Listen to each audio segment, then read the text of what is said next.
Starfleet finally struck back. The Klingons have gone too far this time. Those marauding, what's going on? The USS Sentinel just fought a couple birds of prey in the neutral zone. The engagement ended inconclusively, with no ships destroyed and no loss of life. He wants to start a fight. The captain of the Sentinel showed the Federation how a true Starfleet captain acts.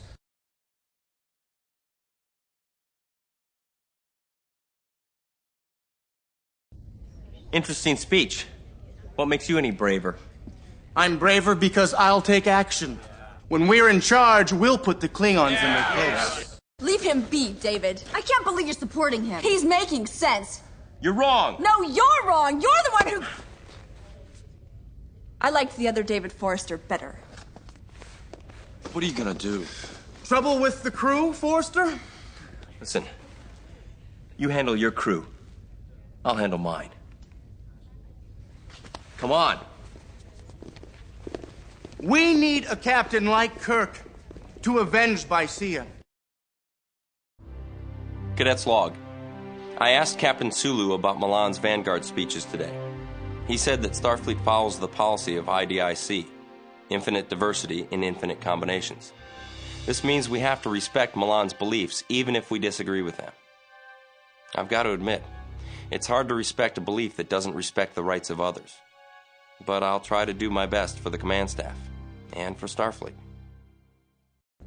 The Federation Council President formally apologized to the Klingon High Council over the aggressive actions by the USS Sentinel.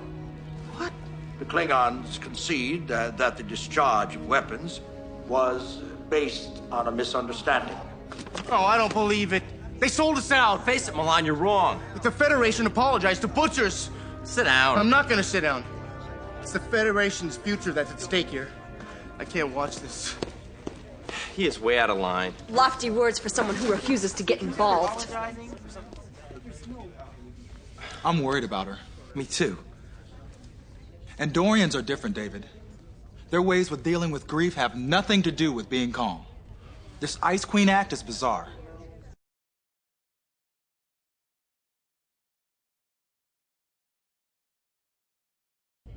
Yeah, it's unnerving to see her so controlled.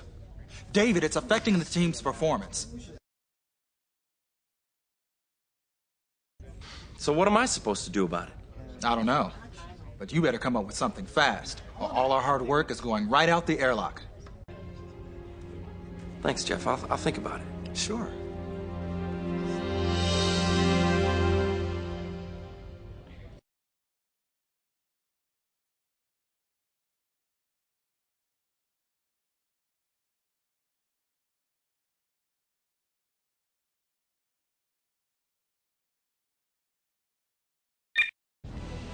For several years, we've been receiving subspace distress calls from the HIA system just outside of Gorn space.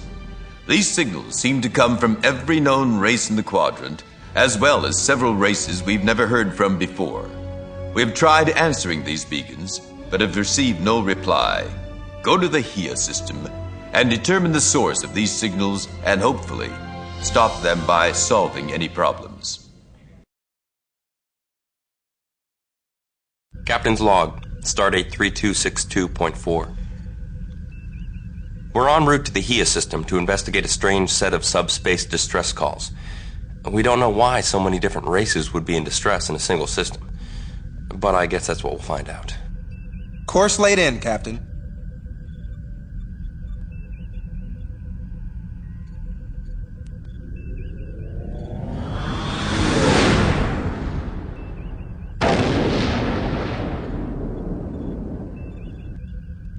We're being hailed by everyone. All of the known space-traveling races in this quadrant. And a few I've never heard of before. How many ships are there, Mr. Sturck? None, sir. The messages appear to originate from HIA 5. Return the hails, McGee. They don't seem to be responding. Wait. They've changed. There are several sources now. One of them is repeating our hail. Captain, this phenomenon may be a type of subspace resonance, capturing and repeating all subspace messages broadcast within the system. If that's what it is, then it's coming from the moons of that gas giant. All the messages are originating from there. I am now scanning for life forms known to be capable of surviving in these conditions. I have found the source of the broadcast, Captain. There are approximately 40 silicon-based life forms within the ring segments indicated by Ensign Magia. The messages just changed, Captain. Mostly random exclamations. I think they're reacting to Mr. Sturrock's probes. That would indicate these beings are capable of detecting and emitting subspace frequencies. Captain, a Gorn ship is approaching from the other side of the sun. Perhaps its captain can answer some of our questions. There's no response, Captain.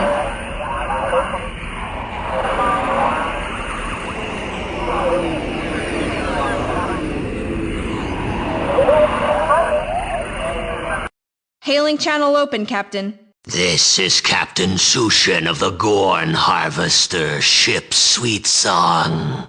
Why is a human starship in this system? I am Captain David Forrester of the United Federation of Planets. We are responding to a number of subspace distress calls that are coming from this system. There are no other ships in this space but yours and mine. Ah, you must be referring to the mimics.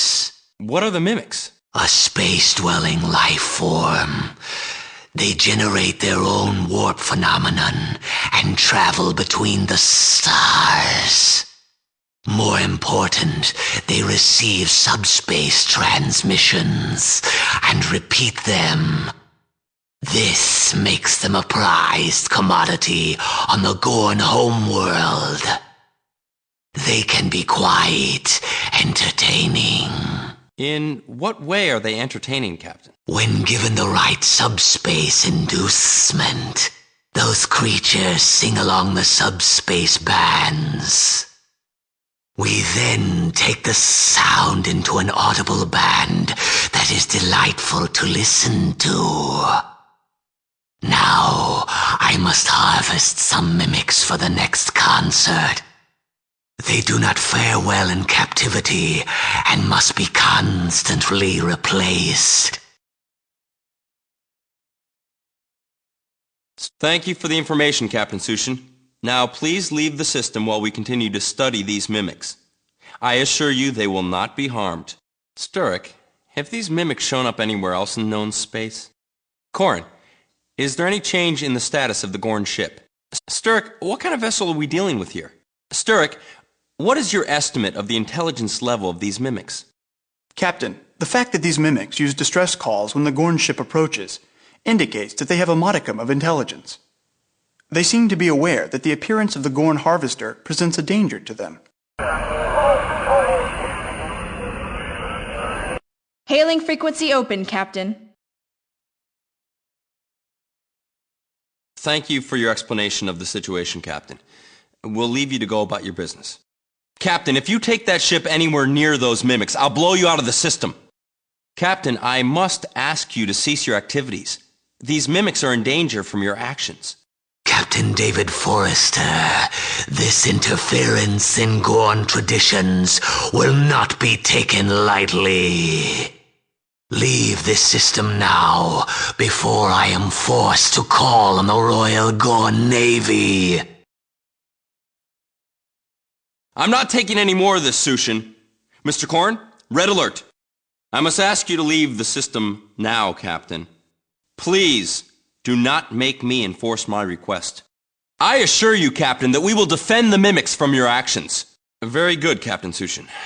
We'll leave now, but we will make a full report to the Federation. I must ask you to leave the system now, Captain. Please, do not make me enforce my request. Very well, Captain. I will return to Gorn space. But I will send the Gorn Navy to deal with you. The Gorn vessel is leaving the system, sir. Captain, we may be able to save the mimics by taking them from the system.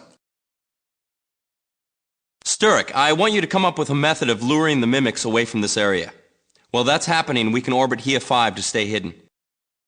Magia, update Starfleet about our situation. While that's happening, we can orbit HIA 5 to stay hidden.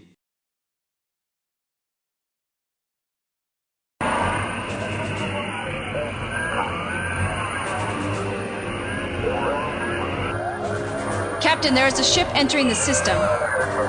It seems to be a Gorn military vessel.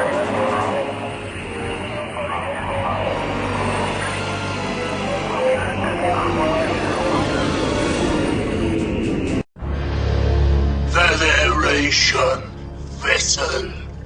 This is Captain Zeshar of the Gorn Naval Destroyer Long Flame. State your business in our space. We are going to make sure your people cease killing the mimics.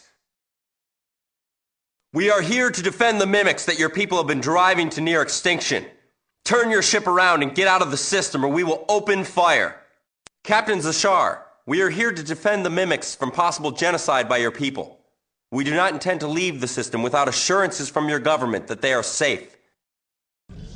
I am here to protect the mimics from the harvesters.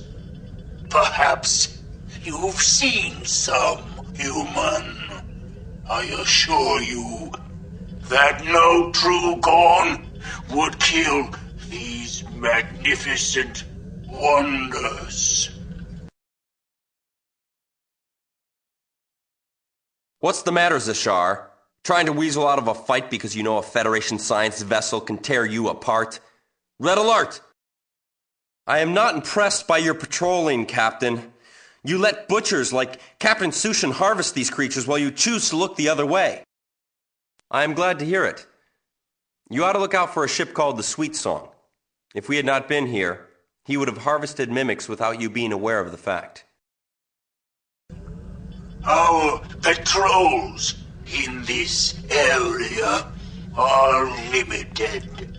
Many are unwilling to give up the pleasure of listening to the mimics. But perhaps we could come to an agreement between the Gorn and the humans to patrol this region together. That sounds like an excellent idea, Captain. I shall notify the Federation and Starfleet. Perhaps something can be arranged.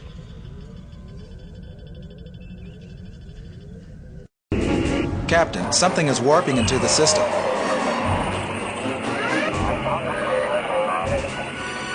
The ship is of an older Dragon class of Gorn-like cruisers. Given its age, the Long Flame and the Tempest are an even match. They're powering up their shields and weapons. Captain, all of the messages have changed into distress calls. This appears to be a former light military vessel converted to civilian use. Lower shields down to 50%.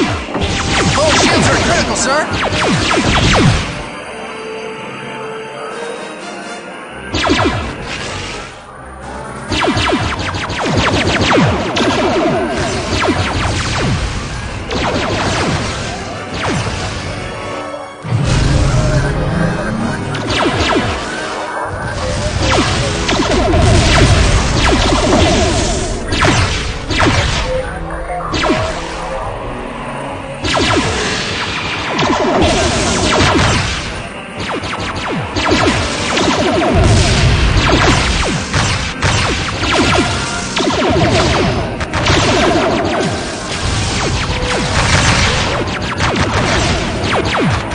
I'm receiving a message from Starfleet. We're to return to Starbase immediately. Course laid in, Captain. There's no response, Captain. The mimics are not responding, Captain. They are using broadcast replications. Mostly musical wave patterns. There is nothing unusual to report, Captain.